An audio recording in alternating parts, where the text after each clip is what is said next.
She's been creating several other types of writing for over a decade and hopes to publish her own novel before she hits 21. Now, let's make some noise for Markayla Vanderhoof.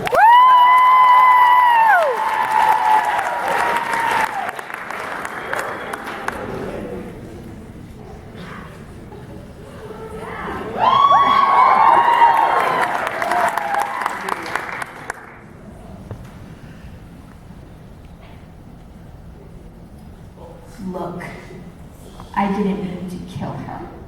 There's no reason to keep these cuffs on me. It's not like I'll be able to strangle the person I was 3 hours ago.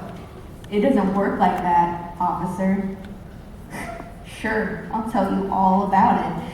After all, you have the key to these cuffs and to the vampire's tea I'm just dying to spill. Well, the death of a former identity isn't something you can arrest me for, no matter how ghastly the scene. That implies that the metaphysical is a tangible entity, does it not? You see, she was a jumbled mess of curses and blessings. Her best quality was creativity, yet she lacked the spine to push aside her emotional instabilities to overcome her insecurities. It seems to me that she became self-aware and annihilated the self she used to be. Spilling the blood of the psyche doesn't count as bloodshed, officer. See, the tormented mind, as its subsistence is eroded by conscious resistance, manifests its loss in what seems to be a crime scene. A slayed corpse, deprived of its vitality, the decayed force implied to be morality, enough crimson to repaint 4 bedroom walls, and enough despair to be considered a secondary cause of fatality. The motive? The murder weapon? You'll never be able to find them, lest you look within yourself. Many things can be discovered by searching your soul for answers, as if it were a tome whose pages reveal truths that haunt you until you take your last breath. Do you see it now? It was intense introspection that severed her soul from its earthly tether. The wounds inflicted by such an internal discourse bleed cognizance until the impact of reality overwhelms your system, fractures your identity, and, wait a minute, sit down with those stainless steel friendship bracelets.